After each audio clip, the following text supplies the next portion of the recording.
make sure we got that button down. Okay, we're recording. Great. So yeah, our first speaker is Stephanie, right? You're going first, Stephanie. Okay, great. So Stephanie Blair is a PhD candidate in the School of the Environment at Washington State University's Puyallup Research and Extension Center. She investigates the lethal and sublethal biological effects of salmonids exposed to urban runoff pollutants with a focus on the blood-brain barrier. Stephanie's article on the toxic mode of action in coho urban runoff mortality syndrome was recently featured as the editor's choice in the Canadian Journal of Fisheries and Aquatic Sciences.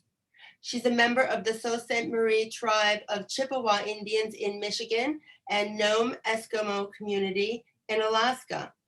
Stephanie draws on her cultural and scientific experiences to develop place-based and STEAM curricula, STEAM, not STEM, STEAM, there's an arts in there, yay, for middle and high school students with an emphasis on inspiring urban Native youth to pursue careers in sustainability. Welcome, Stephanie. Yes, thank you so much. Thank you everybody for joining our presentation today. I've been working with my advisor at WSU, Dr. Jennifer McIntyre, since 2016, back when I was a master's student at Evergreen, and now I'm currently pursuing my PhD at WSU. So today I'm going to give you just a snapshot of some of the work that has been done by our core research group that includes WSU, NOAA's Northwest Fisheries Science Center, U.S. Fish and Wildlife Service, and the Center for Urban Waters, University of Washington, Tacoma. And before I get started, I want to first just acknowledge many of our collaborators and supporters over the years that have made our research possible. Just to give you an idea about how many partnerships we had to build to gather the type of scientific evidence and studies that I'm going to share with you today. Now, I wanted to start off with this picture that I love of the Puget Sound ecosystem. And I love this view because you can see, there's no borders in this image. You're looking at Vancouver starting on the left in BC, going all the way through the North Central and South Puget Sound down to Olympia on the far right. And what this really shows us is the scale of the human footprint in the Puget Sound. And our built environments have profoundly changed the water cycle by the way that we have built our infrastructures, by removing tree cover and natural areas and replacing it with impervious materials such as pavement and concrete. Now, what that does from a hydrological perspective, if we're comparing a natural forested area to an urban center, in the natural area where there's no impervious cover, a lot of the rainfall, when it hits the ground, it directly infiltrates into the ground. So you have about 50% of that infiltration of that rainfall, 25% shallow and 25% deep infiltration to recharge groundwater. And really only a small amount of runoff, maybe 10% of that rainfall is running off the surface to nearby streams, lakes, and rivers. Now, in contrast, when we look at a highly impervious surface area, like in a downtown Seattle, what we see is very little infiltration into the ground, and actually a lot of that precipitation is flowing across the surface as runoff. Now, as water moves across those surfaces, such as roadways, it transports a wide range of contaminants. Things like oil slicks from drip loss from motor oil. This is a pretty common sight when it rains in a city area. And there's lots of contaminants that are being washed into the storm drain systems, including particles from tires, brake pads, tailpipe emissions, plastics, cigarettes, pet waste, pesticides, and fertilizers. These are all common examples of stormwater pollutants. And there's really a rich body of knowledge on the toxicology of stormwater runoff, including the work that's done by our own lab. And this body of knowledge describes both lethal and sublethal effects to aquatic organisms due to exposure to these stormwater pollutants. And since the passage of the Clean Water Act It's been pretty successful at preventing the discharge of a lot of the highly toxic pollutants into our nation's waterways. So things like fish kills have become more rare. But now sublethal effects are really the more common way that these pollutants contribute to aquatic species declines. And as we all hear pretty often, pollution is a major factor in Pacific salmon declines in the Puget Sound. And I wanted to give you all an example of sublethal effects from a common stormwater pollutant. So polyaromatic hydrocarbons, or PAHs, they are a wide class of contaminants that originate from things like motor oil spills, vehicle exhausts, and wood smoke. And some of these PAHs are highly toxic to aquatic life and to humans. So one example is phenanthrene. So this is a 3-ring PAH that's shown in the upper left corner, and it's cardiotoxic to fish. And exposure to really low levels of this phenanthrene can cause cardiac deformities. It weakens the contractile strength of the heart, but it doesn't outright kill the fish. So the fish can still grow and develop, but it's going to have that weakened heart, and this can impact things like swimming performance later in life. So the figures on the right are showing you some results from the study by Incardona et al. Published in 2015, which is one of our partners up at NOAA. And in the study, they exposed both pink salmon and herring fish embryos to a mixture of PAHs that contains phenanthrene. So along the x-axis of these figures, you have the concentrations of what those exposures were. So we have 3 different concentrations here for pink salmon. Now, the fish, after they're exposed and embryonically, the fish were allowed to hatch, and then later as larval and juvenile fish, when they got stronger, their swimming performance was tested. And they measure what's called the critical swimming speed, which is abbreviated as the UCRIT.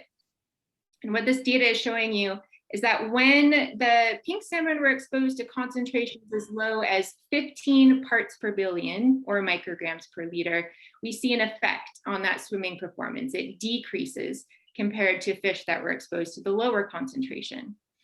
Now, in herring, they're a more sensitive species, so we're seeing effects here at an even lower concentration, down to the parts per trillion level, or 0.23 micrograms per liter. Now in our lab, we gather roadway runoff as our main urban runoff source, and we measure total polyaromatic hydrocarbons, or PAHs, very frequently. And concentrations that are common is between 3 and 23 micrograms per liter. So these are very environmentally relevant concentrations. And you can think of, really a rainfall event or a storm event is like a tiny oil spill. It's releasing those same contaminants out into the environment and exposing fish out in the wild to these pollutants. Now, another type of contaminant that's commonly found in stormwater are metals. So copper and zinc, we measure pretty often. We know that low levels of copper in stormwater can impair the olfactory system in both juvenile and adult salmon, the olfactory system being the sense of smell. So salmon need their sense of smell to home to their natal streams to spawn as adults, and then also throughout their life to be able to smell and detect predators. So if their sense of smell is impaired by copper, then salmon can fail to home to their natal streams, which is a really important reproductive strategy, and that will eventually decrease the abundance of those salmon populations. And it also makes them more vulnerable to predators. So based on the weight of evidence on really low concentrations of copper being a problem for salmon in our area, in 2010, Washington State passed the Better Breaks Law to ban the use of copper in brake pads by 2025, because brake pads was a very significant source of copper ending up in stormwater. Now, also there are other sources. Anti-fouling paints used on boats are another major source of copper ending up in the Puget Sound, and these also are soon to be banned. And we have to find alternatives. We need, lots of studies in green chemistry to figure out what can we use to be able to, still use chemicals to perform the function that we need, but have them not to be harmful to aquatic species. And this really demonstrates the importance of our ecotoxicology work in shaping policy actions. Now, growth impairment is also another really frequently observed sublethal effect that we see in many species that are exposed to roadway runoff. So what you see here on these three different species, zebrafish, coho, and herring at the top, we have these larval fish. The control fish are at the top. The fish that are exposed to runoff are at the bottom. If you compare these two together, you can see that the fish exposed to runoff are much smaller. They also suffer from some deformities, specifically in malformations around the jaw. And you can also notice that less of the yolk sac is being utilized, which means they're not able to mobilize and use those energy substrates. So larval fish that grow up to be smaller and weaker are eventually going to succumb to higher rates of delayed mortality, being less able to capture prey and being more easily captured by predators. Now, our current stormwater infrastructures were built to really handle stormwater as a water quantity problem rather than a water quality problem. It's been more recent that we've become aware of, stormwater as being polluted or something that's contributing to effects in terms of water quality. And our stormwater infrastructures also have been typically chronically underfunded and not able to handle the volumes of runoff that we see today, particularly as urban development has been rapidly increasing. So across the US, there's about 10 trillion gallons of untreated stormwater runoff that enters US waterways. And in just King County alone, we have 118 billion gallons of untreated stormwater entering the Puget Sound. And to give you an idea of what the scale of that volume is, that's equivalent to 18 times the volume of Lake Union of annual discharge of untreated urban stormwater. Now, we also know that stormwater contains a complex mixture of pollutants, and our partners at the Center for Urban Waters, University of Washington, Tacoma, they're a team of analytical chemists that are studying this chemical complexity. They demonstrated that urban runoff contains thousands of unique chemical signatures, and really only a small number of those chemical signatures have been identified. And of the ones that we have identified, they really lack most of the toxicology information that we need to assess the risk to both human and environmental health. So we know we're putting a huge number of chemicals out into the environment. And although these may be present at individually low concentrations, we know just based on the sheer volumes of stormwater that we're generating, that the chemical loading into our waterways is very high.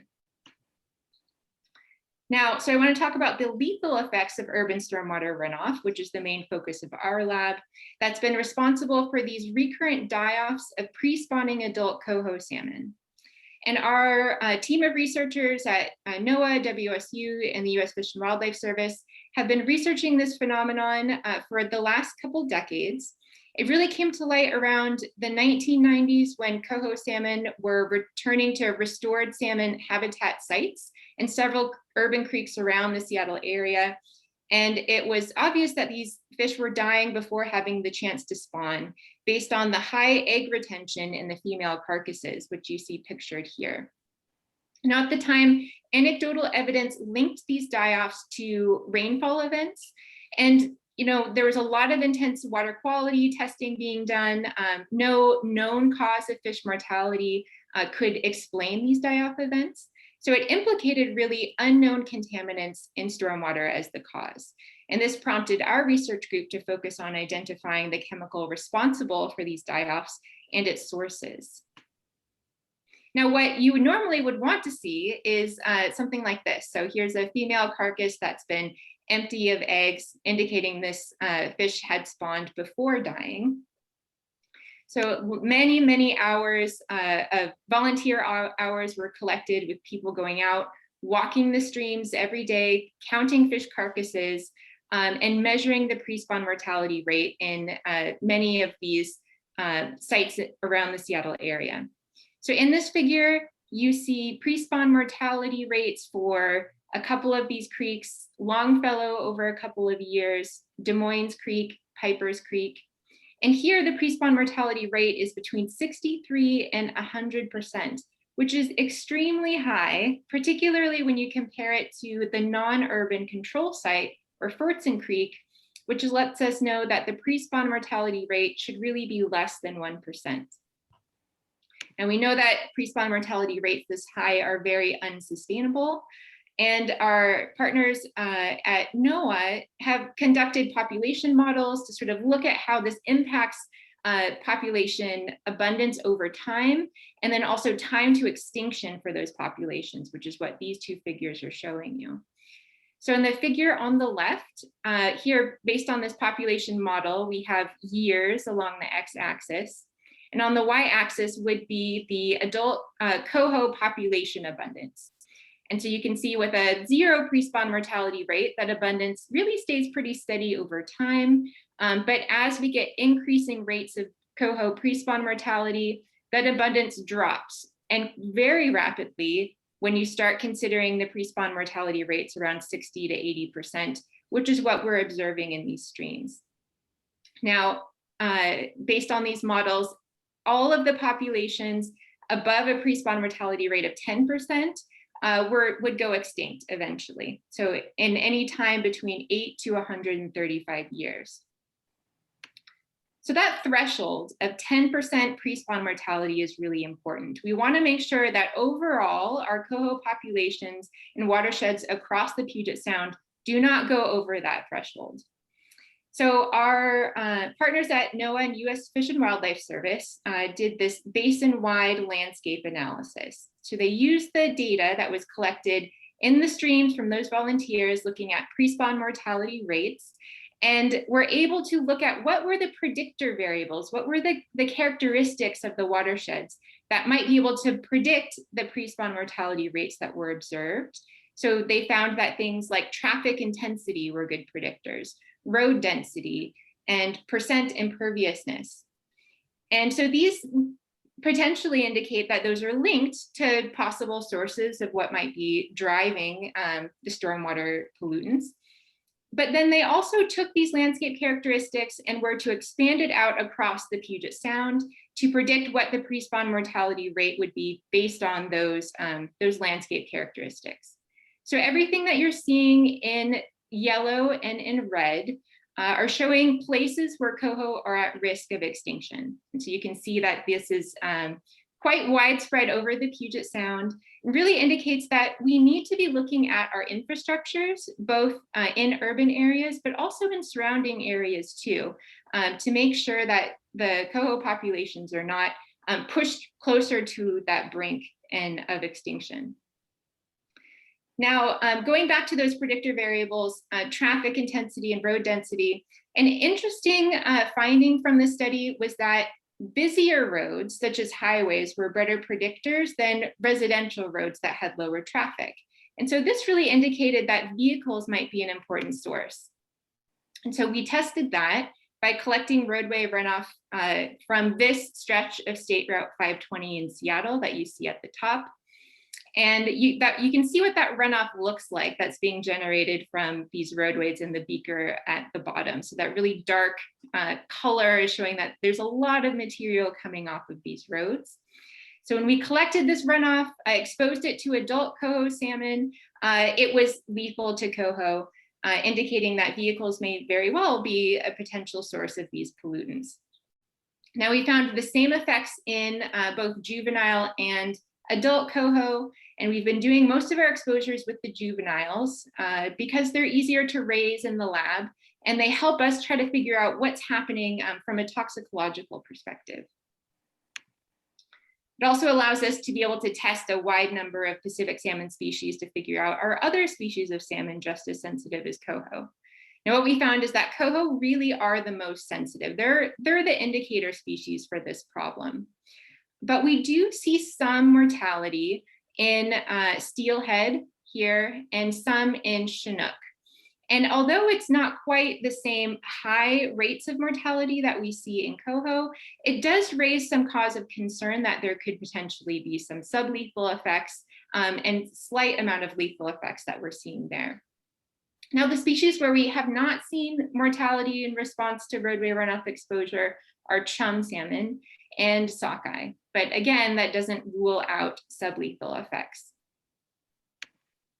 Now, we narrowed the list of potential sources to tires after generating tire particles in the lab, leaching water through those ground tire particles, and found that that tire leachate was also toxic to coho, but not to chum. So it matched our phenotype.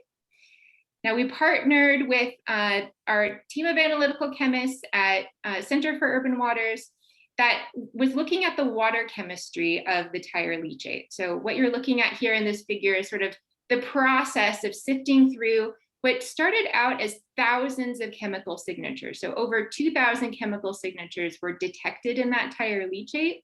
So we had to figure out which one of those chemicals was really responsible. So just the general idea of how they were able to determine this is they would use these columns to pass the water through the columns, and it would create different fractions that would create chemical groups that you could separate out and then narrow down the list to just a handful of contaminants. And that took several steps. So for each one of these columns, you're seeing a different step of that fractionation process that kept narrowing and narrowing down to a single contaminant that was lethal to coho. And that chemical is called 6-ppd quinone. So 6-ppd quinone is a transformation product of a common tire additive called 6-ppd. And it's added to a wide number of commercial truck, car, passenger tires, and even the rubber in the soles of your shoes. And its purpose is to protect the rubber from oxidation and ozone attack. So when ozone from the air reacts with 6-ppd, it creates this toxic product called 6-ppd quinone, which then can leach off of the tire surface and ends up in roadway runoff. Now, we were able to really link what was going on with the roadway runoff and tire leachate to 6-ppd quinone with additional testing called showing here called the dose response relationships. So at the figure on the top, you're looking at different dilutions of roadway runoff and tire leachate along the x-axis. Here we have concentrations that were measured of 6-ppd quinone. And then on the y-axis was the observed mortality to juvenile coho salmon after a 24-hour exposure. So as we go from around 3 micrograms per liter 6-ppd quinone down to around less than 0.8, we can see this curve, which represents the average or the best fitted curve of all of those experiments. And based on that line, this blue fitted curve here, we can calculate what's called the lethal concentration, the concentration that leads to 50% coho mortality, or the LC50. Now in roadway runoff and tire leachate, this LC50 was 0.82 micrograms per liter. And this really closely matches what we see in figure B, which is the dose response curve for the purified compound of 6-ppd quinone, which was at 0.79 micrograms per liter. So because the LC50s in these curves are so similar, it suggests that the toxicity of the roadway runoff and tire leachate is explained by 6-ppd quinone. Now, this is showing here 6-ppd quinone concentrations along the y-axis, and along the x-axis are different types of water samples that were collected both as roadway runoff in a couple of sites around Seattle, and as well as Los Angeles, so a totally different watershed. And here, the red dotted line is showing where the LC50 is. And here, we're finding the measured concentrations of 6-ppd quinone in roadway runoff very commonly exceeds that LC50. So these are present at very lethal concentrations. And even in receiving waters that were sampled in urban creeks and places where there were observed coho mortality events around Seattle, we see that 6-ppd quinone is present in those waters at lethal concentrations. And our analytical chemists also found in water sampled from receiving waters in other cities that, yes, wherever there are tire particles being generated, you are sure to find this chemical 6-PBD-quinone. So it's great we know now the chemical that's responsible for these die-offs, but we don't have the toxicology information to figure out how they're dying. So this is my area of research. And what I'm trying to figure out is the toxic mode of action. Now we have some clues based on a consistent suite of symptoms and behaviors that we see happening in the coho. So what you see here is a video showing a juvenile coho exposed to 50% roadway runoff. And the symptoms of surface swimming, which you see the fish is actually sticking its nose out of the water, can be a sign of oxygen deprivation. So the fish are desperate to get oxygen to their tissues. So either they're not mobilizing oxygen the way that they need to or not utilizing it. And then that will very quickly lead to the loss of equilibrium where the fish can't even stay upright in the water and they very quickly die. And this all happens within a matter of hours. So about a 4-hour exposure, you can take a healthy fish, and when it's exposed to the runoff, it could be on the brink of death. And on previous experiments to my work, there was a lot of blood chemistry looked at to try to figure out what was happening physiologically. And one of the parameters that stood out as being particularly dramatic is a severe rise in hematocrit. So hematocrit is the volume of the blood that's taken up by the red blood cells, the rest being blood plasma. So in a normal healthy fish, you have a hematocrit of between 30 and 40%, which is what the figure here is showing you for the control group. And when we expose the juvenile coho to roadway runoff, their hematocrit gets very, very thick, so as high as 70 to 80%. And so this was interesting because, at that thickness, it can be very difficult even to get the blood to move and circulate through the fish. So it seemed like this was a sign of real pathology and maybe related to the mode of action. So for my studies, I've been looking at potential mechanisms for hematocrit rises. And then I found that really the loss of blood plasma from damaged leaky vessels in the brain offered the best explanation for the effects that we were seeing. So blood vessels in the brain are really different from those that are found in the rest of the body, and this is true for us as it is for fish. The blood vessels in the brain are protected by what's known as the blood-brain barrier. So this barrier is formed by endothelial cells that line the inner walls of the blood vessels. And then the spaces between these cells are sealed by what's called tight junctions. So when endothelial cells are damaged by toxicants that may have been taken up through the gills and circulating in the blood, these tight junctions can open, allowing plasma and other blood constituents to leak from the vessels out from the blood vessels into the central nervous system. And then when this happens, it interferes with neuronal function and can lead to death in severe cases. So I tested for plasma leakage by exposing the juvenile fish to roadway runoff until they reached the loss of equilibrium stage, and then put them under anesthesia, and then injected a fluorescent tracer into their heart. And so I let the tracer tell me where the blood plasma was going to figure out, what organs were being affected. So I let the tracer circulate for a couple of minutes and then washed the blood vessels out with saline. And that was a really important last step because I wanted to remove all of the tracer that was remaining in the blood vessels. So then when I look at the tissue, it's telling me all of the places that the tracer had leaked out of those vessels, and I'm looking at what had been left behind.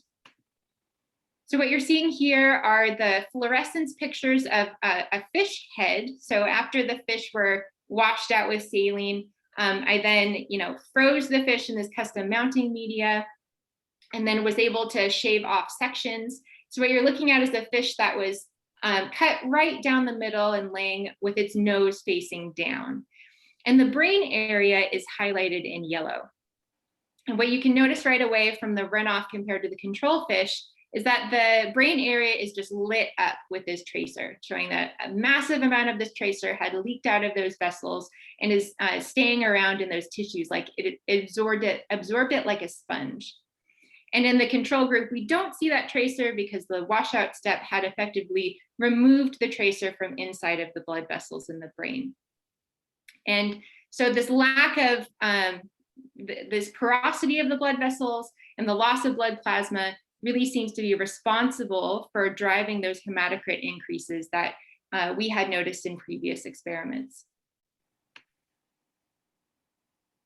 So my ongoing studies is really looking at gathering additional data on blood-brain barrier disruption, and then also looking for sublethal effects in juvenile Chinook. Since this is a species that is of major concern in the Puget Sound, we really want to know for managing stormwater whether this type of chemical is also affecting these other species sublethally. Now in the Puget Sound area, we have a really rapidly growing population. So it's now around 4 million, and it's expected to increase by 2 million people by 2050. So what this means is that it's really critical that we conserve and protect the productivity of our salmon habitat in non-urban areas, while we simultaneously restore habitat in our urban areas as well. Now, one great way that we can do that is through green stormwater infrastructure. And this is a major focus area of our research group. And it's based on the idea that we want our built environments to, as much as possible, mimic the pre-development conditions, to be able to slow down the water, to try to get as much to infiltrate into the ground as we can, and to treat the stormwater on site to remove pollutants before they end up in nearby streams and in the Puget Sound. And a really simple and cost-effective way we can do that is to build bioretention systems. So on the left is showing you a vertical column that can be made with a 55-gallon drum with a gravel drainage layer at the bottom. And this column is filled with bioretention media, which contains 60% sand and 40% compost. And it's really that compost is that organic material that is good at sequestering and binding to a wide range of pollutants, including the PAHs that we talked about earlier, including copper and 6-PPD quinone, as well as many others. You can also build lots of other type of applications. So here on the right, we have what's called a compost amended bioswale, or CABS. This is more of a vertical infiltration process where you can take roadway runoff collected from the road, have it inserted in the beginning of the cab strip and have it drain slowly across that layer, which again, it's mostly the compost in these systems that helps to remove those pollutants. There's a lot going on in bioretention systems. So these are living systems. They have fungi and plants and bacteria that are all contributing to the sequestration and the breakdown of pollutants that are removed by the stormwater and hang around in this compost material.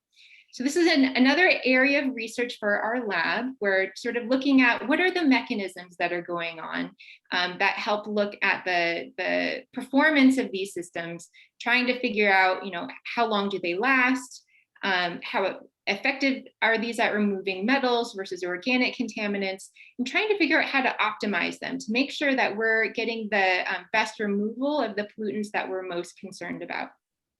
So there's several mechanisms that work here. So you can have things like photodegradation. So light itself is good at breaking down a lot of contaminants. Once you kind of stop the pollutants from being carried in the stormwater, a lot of them can volatilize away into the atmosphere. We can have things like filtration. From filtering through that material is just a good rough way of removing a lot of pollutants. A lot of adsorption, and then a lot of biodegradation from the living components of these systems. Now, the good news is that we know that bioretention treats stormwater so that it is no longer acutely toxic to coho. So what you see in these videos here is showing a coho salmon that was exposed to control water is swimming around happily. The coho exposed to the roadway runoff after just 4 hours is not swimming around well at all. This fish is very lethargic and not able to hold itself upright in the water. But when you take that same runoff and filter it through a bioretention system, that filtered effluent, when you expose that to the fish, then they behave just like the control fish. So we don't see any signs of that toxicity being present here.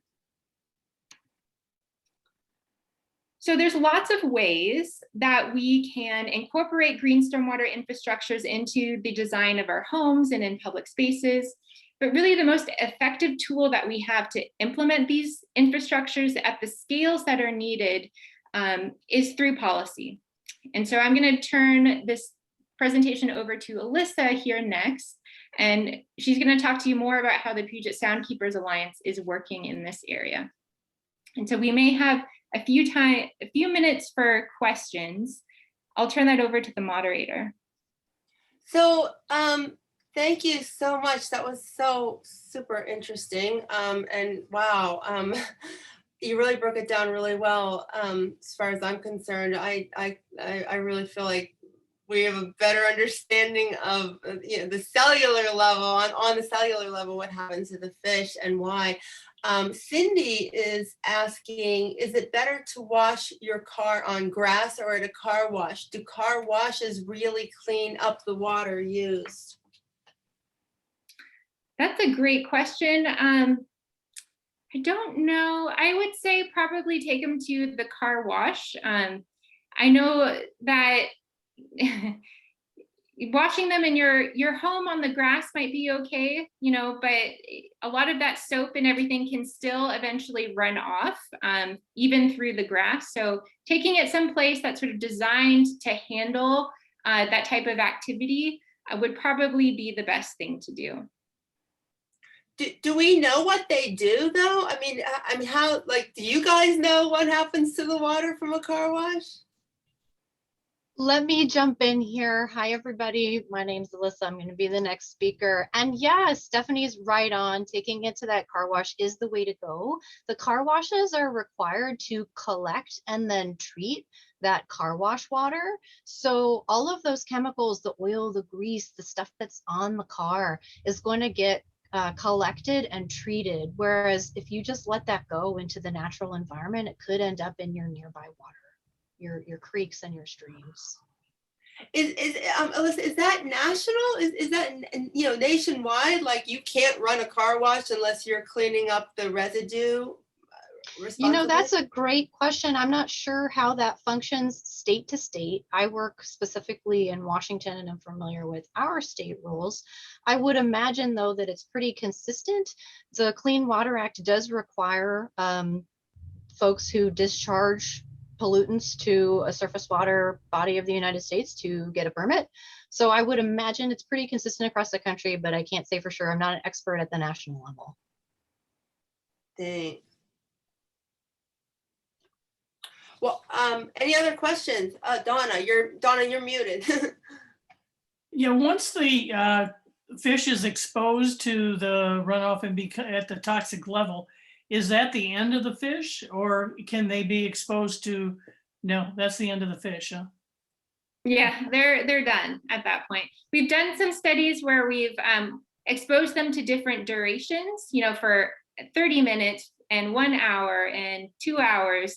And it was interesting that even a fish that was exposed for just an hour, before they had developed any symptoms and were transferred to clean water, they would still be done for within 24 hours. So whatever the fish are, however the mechanism is for taking up 6-ppb quinone, it happens very quickly. And once it's in the fish, it's triggering all the responses that leads to death pretty quickly. Just a follow-up. Okay, so let's say that fish is eaten by another species. Would that affect that species then as well? The other species? I don't know. Yeah, we have to look at the bioaccumulation potential to sort of think about what the effect might be higher up on the food chain. This contaminant, I think, tends to be pretty water soluble. So things that are more fat soluble have a higher bioaccumulation potential. So this one may not, but I think there are studies that need to be done to help sort of answer those types of questions. Anybody else? Question? Okay, then I will go ahead and give you the short bio background on Alyssa. So Alyssa Barton here is the policy manager at Puget Soundkeeper Alliance. a nonprofit dedicated to protecting and enhancing the waters of Puget Sound. Since its inception in 1984, Soundkeeper has successfully appealed and strengthened numerous Clean Water Act stormwater permits in Washington. Alyssa manages the organization's policy program as the lead in-house policy strategist and advocate alongside the executive director, where she implements projects that stop stormwater, wastewater, marine debris, and other pollution sources to Puget Sound. She managed the 2019 update of Nature's Scorecard, a municipal stormwater accountability tool, and is currently leading the development of a new retrofits report card focused on controlling stormwater from developed areas in partnership with Washington Environmental Council. Welcome, Alyssa. Thanks so much, Claudia. In our excitement to get started today, I think we might have inadvertently neglected to start off with a land acknowledgement.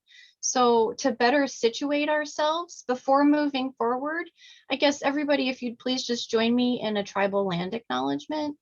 We would like to acknowledge that the lands we are presenting from today, including my home in Bellevue, these lands which span the traditional lands of many tribes who have played and continue to play a major role in the history of our work stewarding the environment and salmon.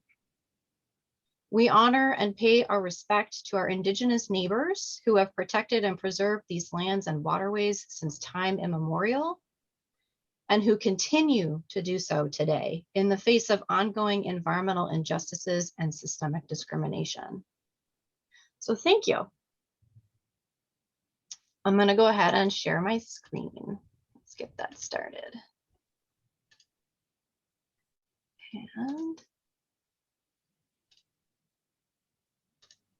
all right. So I'm also going to adjust my personal screen here so I can see more of the faces who are live. How many folks here in the room care about being out on or near the water? You can raise your hand using the reaction button, or you can raise your hand like this on screen. Okay, Linda and Trish are a couple that I'm not seeing. Cindy, I'm not so sure, but it looks like most of us in the room care about our water bodies and probably care about them being clean and not polluted too, am I right? Seeing a few nods. Okay, great. So we've all got that in common, and that's consistent across America. Something like 70 to 80% of Americans, regardless of background, circumstances, or political affiliations, or age, or any other factors, care deeply about clean water and addressing water pollution. So again, thanks for that introduction, Claudia. My name's Alyssa Barton. I'm with Soundkeeper. And Puget Soundkeeper's mission is to protect and enhance the waters of Puget Sound for the health and restoration of our aquatic ecosystems and also the communities that depend on them. So today, you all can please hold your questions until the end. I won't really monitor the chat, and we'll do the Q&A after. You can feel free to put your questions in the chat and we'll get to them afterwards. And as Stephanie noted, she's given this amazing and informative presentation on the science of how stormwater can be toxic to coho salmon and on her research. And so I'm going to talk about the policies and regulations that can help stop this source of pollution. Today, I'm going to give you an overview of the Clean Water Act and the regulatory framework for managing stormwater pollution. I'm going to focus on one stormwater or one Clean Water Act general permit in particular, which is the Municipal General Stormwater Permit for Western Washington, and talk about what it requires, or some of what it requires, to protect Puget Sound from this important pollution source. I'm going to build on the conversation Stephanie started about low impact development and talk about stormwater retrofits and how they can help save salmon and stop pollution by slowing and treating polluted stormwater runoff.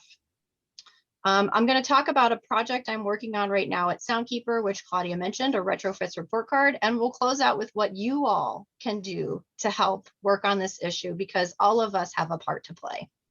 I hope that sounds good. So with that, I'll tell you a little bit more about Soundkeeper's work before we dive right into the Clean Water Act. Puget Soundkeeper Alliance, our mission to protect and preserve the Puget Sound. We have 3 main programs meant to do that: monitoring and enforcement, policy and civic engagement, and stewardship and education. What does that mean? We're out on the water almost daily, if not weekly, monitoring, looking for pollution, and helping to report it, track it, and stop it. We do Clean Water Act litigation to actually require implementation and enforcement of our laws to protect the environment. Specifically, we do a lot of Clean Water Act work. Policy and civic engagement is my forte. We work to improve laws, policies, and regulations to protect clean water. Stewardship and education. Our youth are our future. We want to focus on how can we spread the word and get our youth involved to become stewards of the environment, and all of us, how can we all become better stewards for the environment? So now let's talk about the Clean Water Act. The Clean Water Act was passed in 1972 during a time when we had a lot of upheaval, cultural revolution, social revolution, and an environmental movement in full swing. We had some really ambitious goals. The original goal of the Clean Water Act was to achieve zero discharge of pollutants by 1985. There was an interim goal that where possible, we wanted water quality that's fishable, swimmable, drinkable by 1983. So these were amazing visionary goals, so important for us to keep pushing forward to achieve them today, because we are not there yet. The Clean Water Act's approach to pollution is essentially to allow folks to generate pollution and discharge pollution, but to control it, to restrict the amount of chemicals, the quantity, and the types of things that can be discharged into our waters, to make sure that it's not too much to disrupt the chemical, physical, or biological integrity of our waters.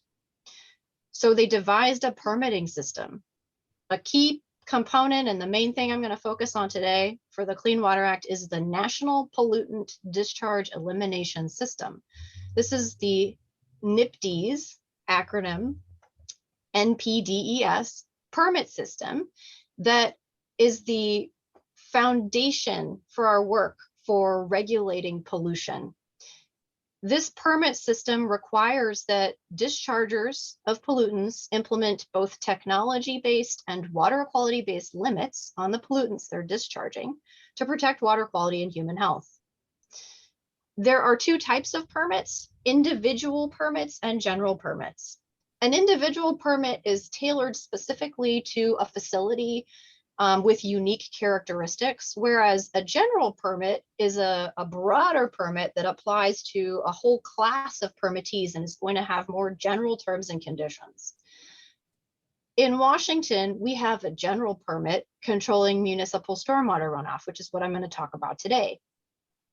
That permit, rather than requiring specific limits on specific pollutants, it requires permittees to implement a program that is presumed to achieve water quality standards. So that's called a presumptive approach versus a demonstrative approach. They don't have to demonstrate that their discharge is meeting the goals of the Clean Water Act. It is presumed that it does when the program is properly implemented. And we'll talk a little bit more about that later.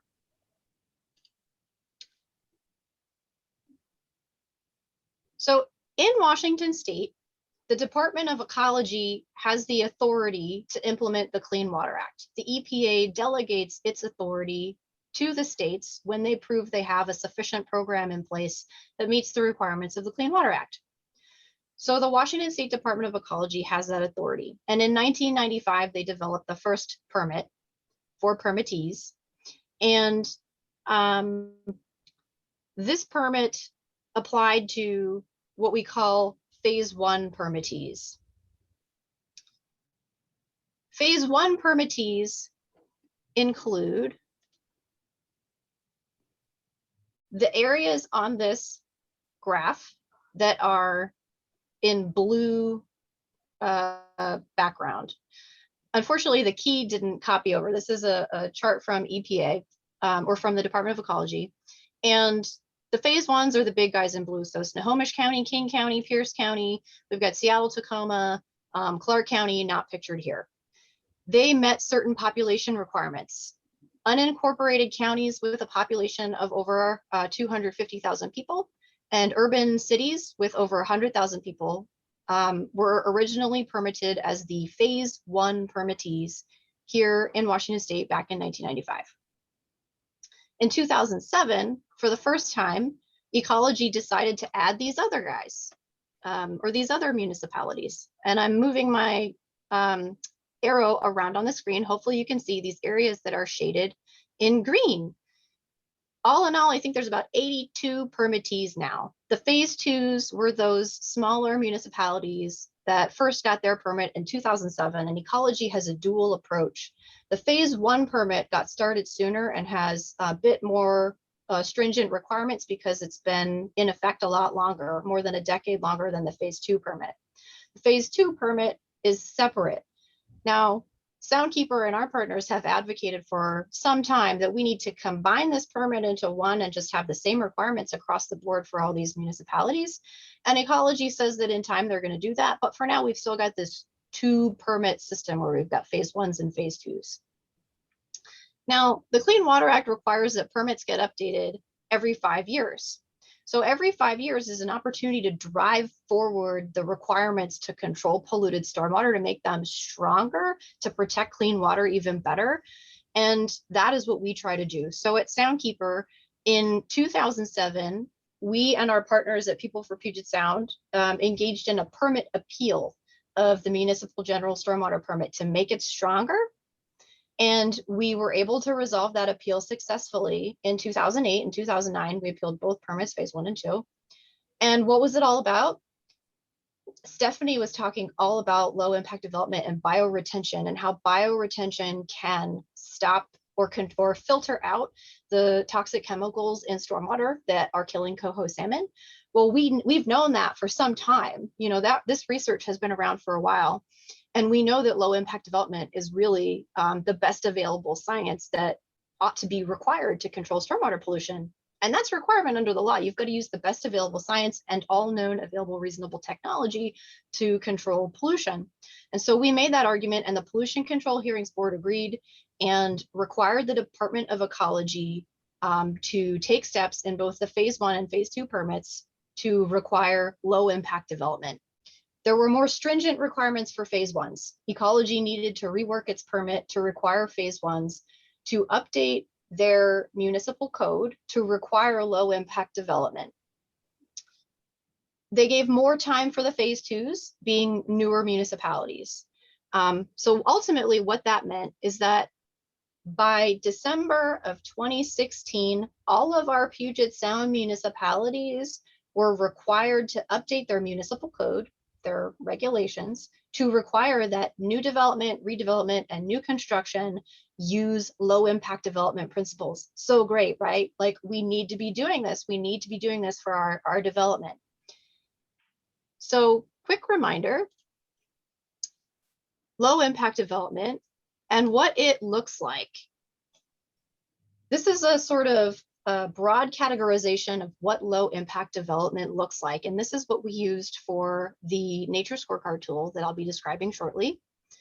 Low impact development softens our footprint, meaning there are things that we can do to put in surface limits for different land use types, looking at how much hard surface are you allowed to put in, because hard surfaces, impervious surfaces, that is where our pollutants are generated and where the stormwater will wash those pollutants off into our waters.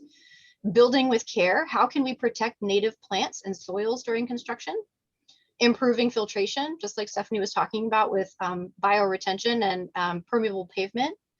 Growing the right, or improving filtration, growing the right trees, meaning how can we preserve our native vegetation, but also plant native trees and make sure folks are prioritizing local native vegetation and plants, and maintaining buffers. Having a riparian buffer before a stream or a creek is so critical to protecting that waterway in terms of filtering pollutants, slowing the stormwater runoff, and also providing shade where you have greater vegetation, shrubbery, or ideally trees that can shade that water body to keep it cool, because salmon need cool, clean water to survive.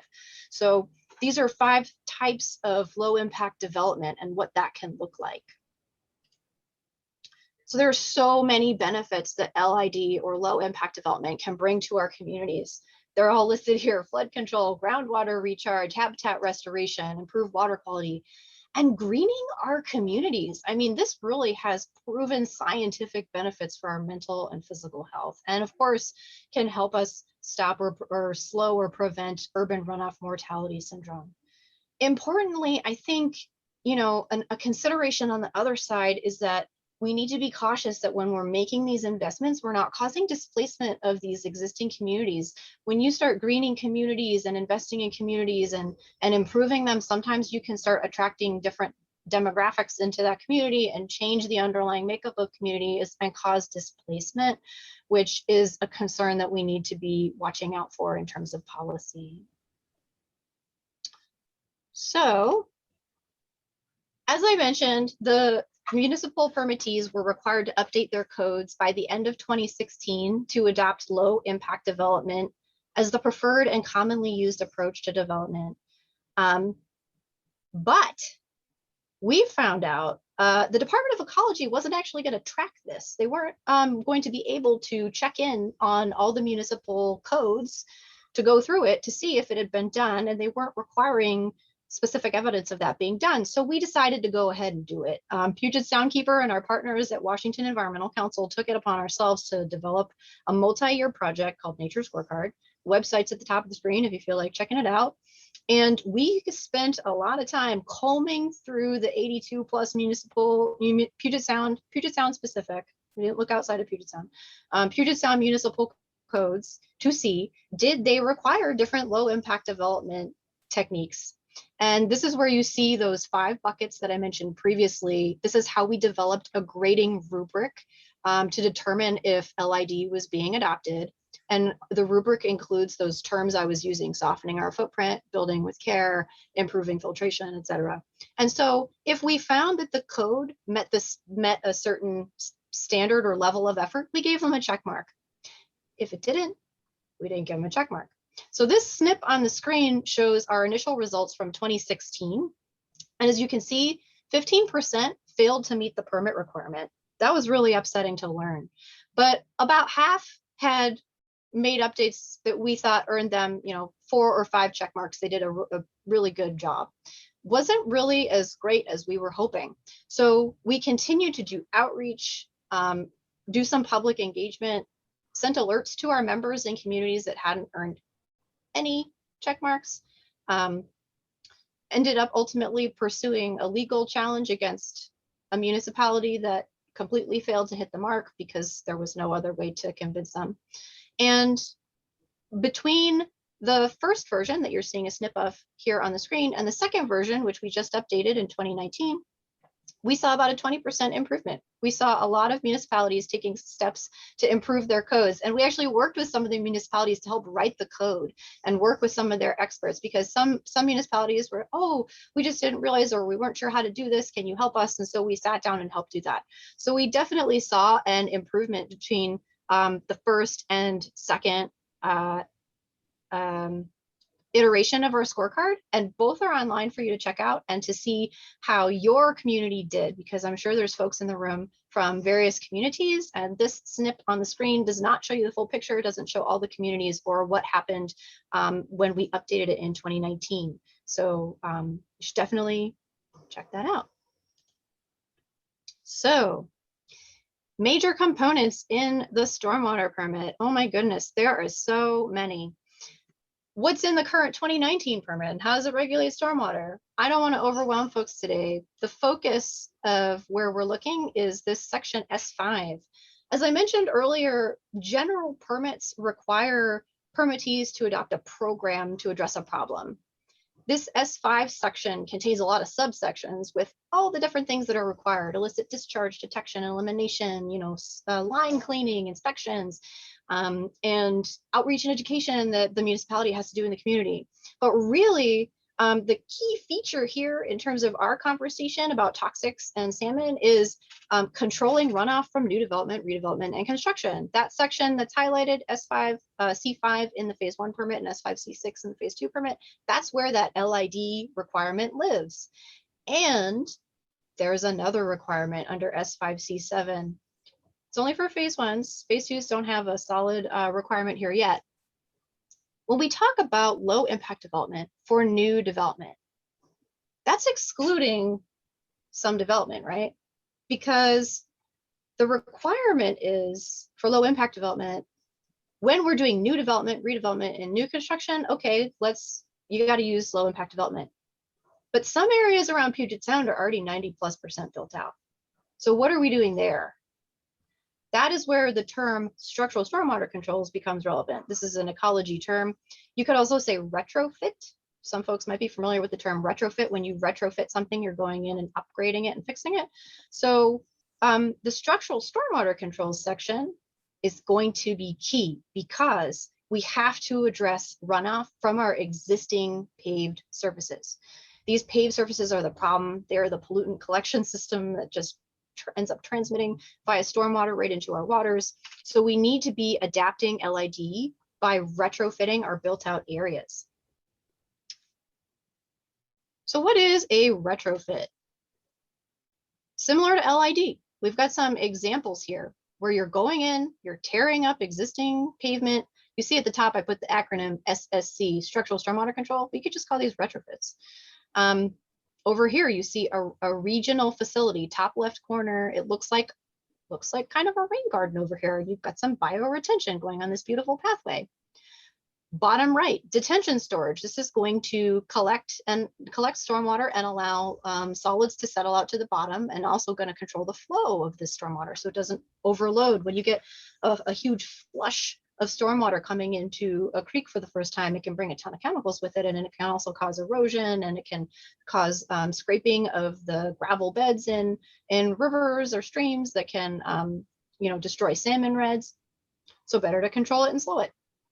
Up in the top right, this is an image of a floodplain reconnection project, I believe, where we've got the Cedar River. You can see this. Oh my goodness, this turbidity. It's wild. You've got just this brown turbid water, and it's because of the sediment that's getting into it. And you see this whole community getting flooded out here. So there are some projects in place that have happened and are happening to relocate communities and to help allow this floodplain to be restored so that the river can return to its natural flow, and that area can help control stormwater and reduce obviously flooding.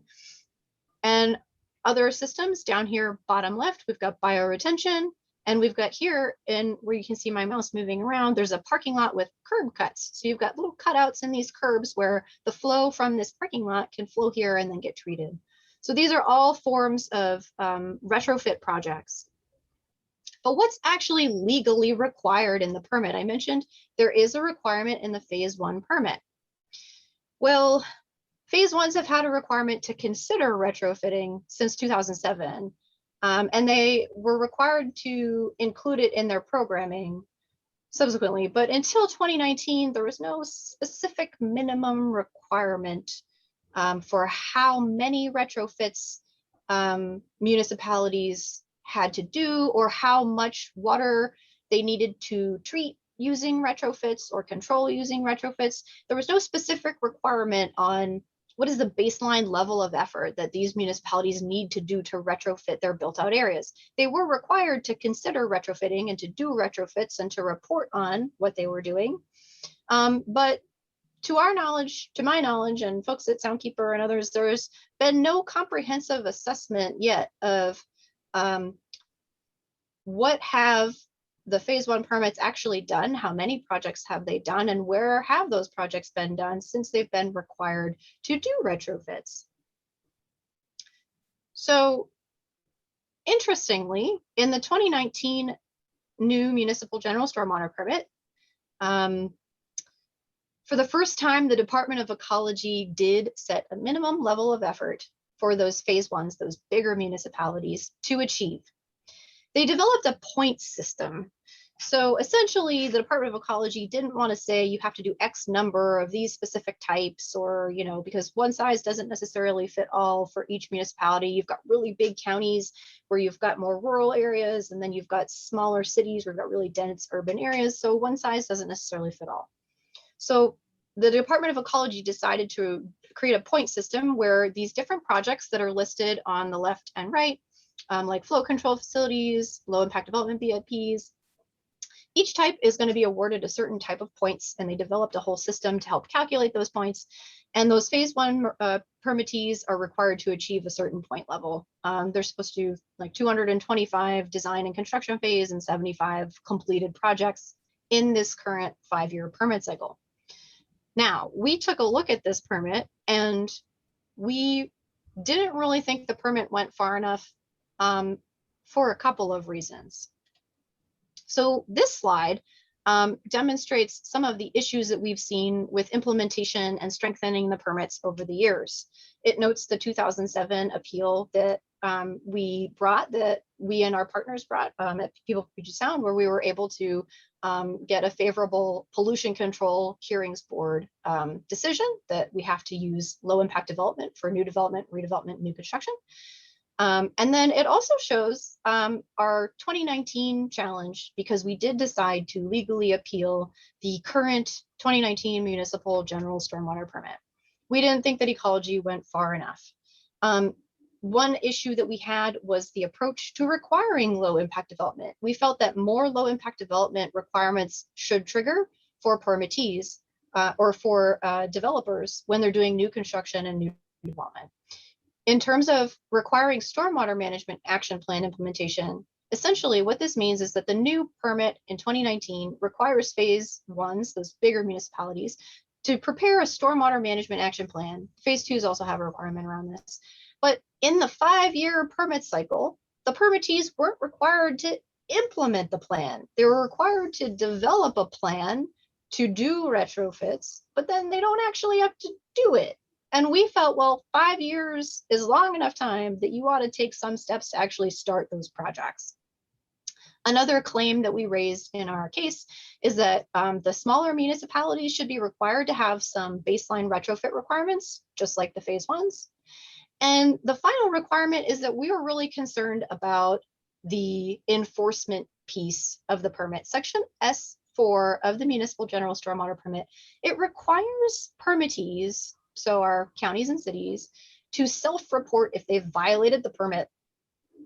So they discover that they're polluting, then they need to report that to the Department of Ecology and prepare a plan to address it. And then ecology needs to look at that plan, approve that plan, or suggest changes, and then track as they implement the plan to achieve improvements in the water body. We're really concerned that this might not be happening. We don't have evidence that this is happening for all of the instances where it needs to or should be happening. And, you know, one key example of that is urban runoff mortality syndrome. From that map that Stephanie shared earlier, we have certain areas throughout Puget Sound where coho are at risk of extinction because of urban runoff mortality syndrome. And we've known about this for years. I mean, this phenomenon has been known about since the 90s and been, you know, researched over time. And then the connection to stormwater and to road runoff was made years ago. And so we felt that this compliance section of the permit isn't working and needs to be beefed up and addressed. So what else are we doing in addition to our appeal? You know, we need more municipalities to implement these structural stormwater controls. And appealing the permit is one way of going about doing that. You know, you can legally challenge to get more requirements in place. But another way is to voluntarily work with folks to see what are you doing and what more can you do, and to advocate for more voluntary implementation. So in addition to our permit appeal, we've also decided to adapt our nature scorecard tool and do a next phase of that nature scorecard tool that I shared with you earlier. The first nature scorecard tool was more about tracking to see if municipalities are implementing the permit requirements by updating their codes as they were legally required to do. That was looking at low impact development for new development and new construction. In this next iteration of the scorecard, which will be a retrofits report card, we really just want to look at the retrofits, those structural stormwater controls for built out areas. We want to know, where are they happening? Where are the municipalities doing them? What are they? How many are they? And how can we convey this to the public so that we can have a conversation about, here is where this work is going on, and see where is it missing? And just understand what's been done, and also celebrate what's been done, because a lot of some of the municipalities have done quite a bit.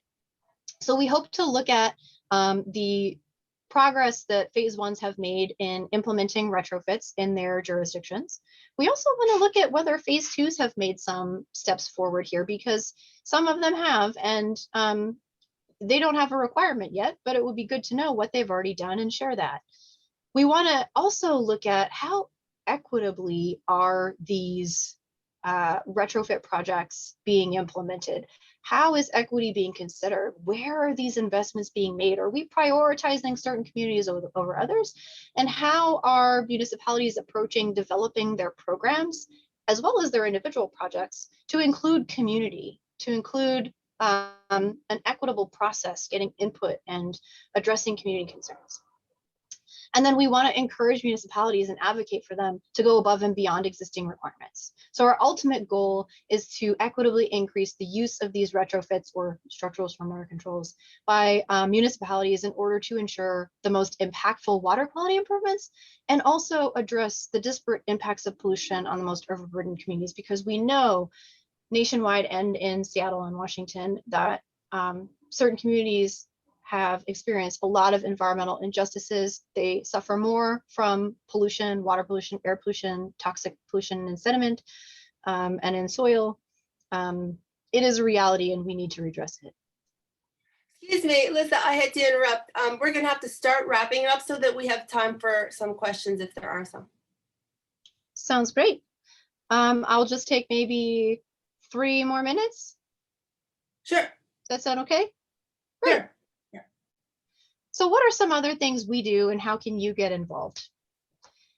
Soundkeeper does coho prespawn mortality surveys on Longfellow Creek every year. And that is something that any one of you could reach out to us and volunteer to participate in. We get out on the water, we slosh around, and we look for the salmon carcasses, and we tally to see where and what is the evidence of coho prespawn mortality. What else can you do? You know, in addition to these in-water volunteer opportunities or on-water volunteer opportunities, we have research and studies that we need to get funding for, and that we've helped secure funding for things like 6-PPD, and how do we maybe substitute it for something else or ban that chemical. A lot of research needs to be done there, to litigation work, to advocacy work. So that's a lot of stuff that our organization is doing and that you could volunteer to do, but you don't need to participate in anything externally with other organizations in order to make a difference at your home yourself. This slide is a whole array that I found from EPA that explains lots of things that all of us could consider doing, using fertilizers and other chemicals sparingly, outdoors, pesticides, things like that. Don't dump stuff down the storm drain, because it'll drain right to Puget Sound. Some of them are on a combined sewer system and they might go to the plant, but that's never a guarantee. Vegetate bare spots in your yard, bare soil, hard surfaces. They are a transmission source for toxic stormwater runoff. So we want to have native vegetation. You can compost, take your car to the car wash, check your car for leaks. You know, there's a great program called Drip and Drive where you can take your car in. I think the Department of Ecology used to run it. I think it might actually be out of one of the universities now. But you can bring your car in and they'll teach you how to check your fluid levels and check for leaks and get them addressed quickly, because PAHs, which Stephanie was talking about, those polyaromatic hydrocarbons coming from oil and grease from our cars, that is a huge, huge source of pollution to Puget Sound. So I think we all know why this all matters. I think we all understand the importance of clean water, stopping pollution, helping salmon. I was planning on showing a brief video of coho salmon mortality at the end, but I think that's really abysmal. And Stephanie had some really great videos of that. And I think it's better to think instead about a vision of a world for our children's children where we have no more pollution, right? I mean, that was the original goal of the Clean Water Act. Let's have no more polluted waters. So if you're interested to get more involved with us, you can reach out to me, or you can check out our website or our nature scorecard tool, sign up for our email list. I can tell you more about volunteer opportunities we have. Or again, you can just start with those simple actions that everyone can try to do at home. So hopefully I wrapped up quick enough. Thank you. Thank you so much, Alyssa. Great. Anybody have questions?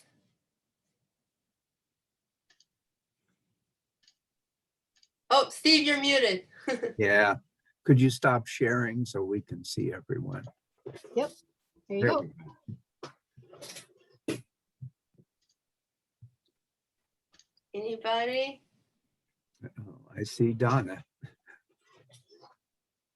Yeah, in the news just recently, they had that issue with the electron hydro dam pollution thing. Were you guys involved with that, or was that just the Department of Ecology? Or Yes, we are involved in that issue. Yeah, we are taking action on that issue. That was pretty terrible. So what you're referring to, Donna, is where the AstroTurf was causing pollution that the dam operators were using in the water, and it broke apart, and it's containing a lot of nasty chemicals and causing pollution in the water and killing fish. Yes, so that is something we were working on.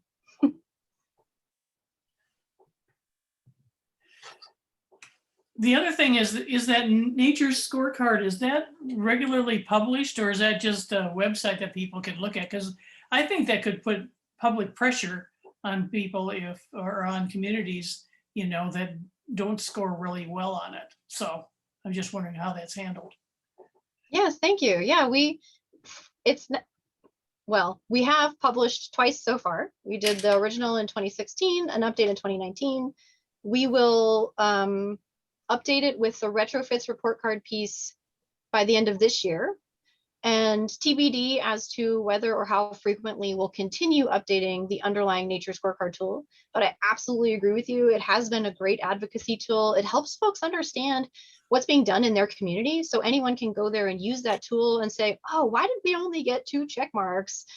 Talk to your city council about that if you happen to live in a place where you only got 2 or 3 check marks and you don't understand why.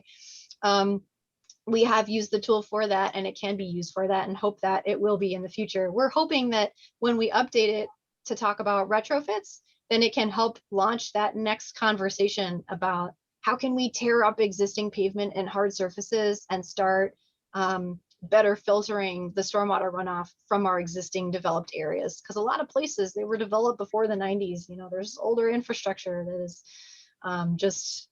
ending up with discharging water or discharging polluted stormwater runoff right into our waters. Yeah, I think shame can be a good motivator. And also hope. And also hope. A couple of things, I really didn't realize the worth of the detention ponds. I see when, they're all around different roads and stuff, and I didn't realize that detention ponds were actually filtration kind of things. And also the other thing, I didn't realize how tires were a problem, just the components of tires. I thought that was pretty interesting. Yeah, for detention, it's more about the detaining of the water than the filtering. So it's more about the flow and then just sort of settling. So it won't necessarily get you any enhanced treatment. But to your point, Donna, about the tires, those tires are a problem. So to the extent that you can choose not to drive or don't have a car, that's wonderful, or just drive less. It's a great solution, or taking public transportation if you can, because those tires, they grind and they wear into the pavement. You've got these little gravel pieces in the pavement. And so you can see sometimes when you're on the road or the highway, and you can see like trails, almost like these black trails from people's tires. So that stuff is like in there. Yeah. Yeah, I had a question about how the rest of the country is doing. I think of the Puget Sound as kind of forward thinking, and I just wondered if you had an impression of how the rest of the country is doing in terms of water quality. That's a great question. I could address that a couple ways. One way is thinking about stormwater and how well we're addressing stormwater. We're doing pretty well. I think we're a leader across the country.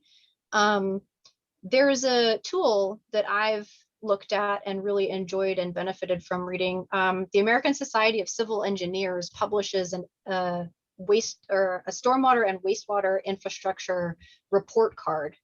And they look at every state in the United States as well as the country collectively and give a grade for our stormwater and wastewater systems. And here in Washington State, for the most recent version of these report cards they put out, they graded our infrastructure something like a D for wastewater and like a C- or a D for stormwater. Don't quote me on those, but pretty close. So, and nationwide, we're not doing well. We have a major infrastructure problem right now where roads, bridges, our municipal sewage treatment plants, things aren't being upgraded or repaired. We're using really old, outdated technologies. We need to invest more in these infrastructure and these water treatment technologies. And right now is a really great opportunity to do that because Congress is discussing all these federal packages to have COVID relief and do infrastructure investments. And I think that's so important because we really need it. So another way of looking at it is how is our water quality doing rather than just, how are we doing controlling the stormwater? There are a lot of polluted waterways in Washington State. And I think the stat I've read on the Department of Ecology's website is about a third of our waters that are impaired or polluted are polluted because of stormwater. Thank you. Just curious, what are some of the areas or states that are doing really well?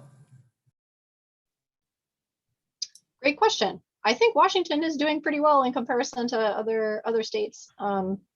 But So everybody, I don't have a C's and D's? yeah, I don't know how to rank everybody. I'm sorry about that.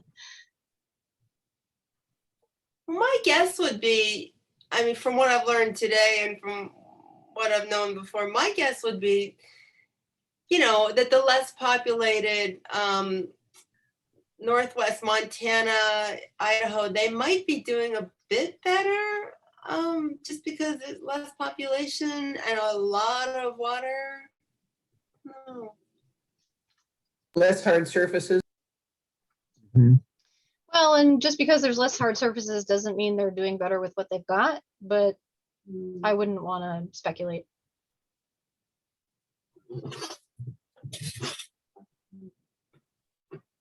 Any other questions or questions for Stephanie? Okay, well, if not, then thank you both, Stephanie and Alyssa. That was fascinating and important. And yeah, everybody join Puget Soundkeeper. It's a really important organization. Thank you so much for having me and for having us both. Yeah, thank It's been you. great. And thank you for your work, both of you. Absolutely. Thank you for doing this. Yes, I agree. It's very good. So learned a lot. Okay. Well, I hope everybody has a great day. Take care. Okay, You too. See everybody soon. Bye-bye. bye. All Bye. right. Bye-bye. Thanks, Claudia. Sure thing. Thanks. Bye, guys. And now, Steve, if you're going to stop recording, should I reach out to you separately to get a copy of the recording can for just- Stephanie and I?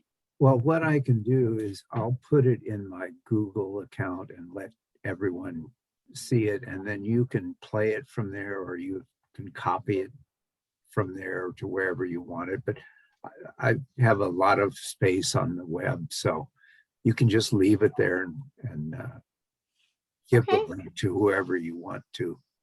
Well, thank you so much. This has been great. I really appreciate it. I'm sorry we didn't get a few more of your your folks to participate today, but I think the crowd hopefully enjoyed it. So Yeah. thank you so much for reaching out.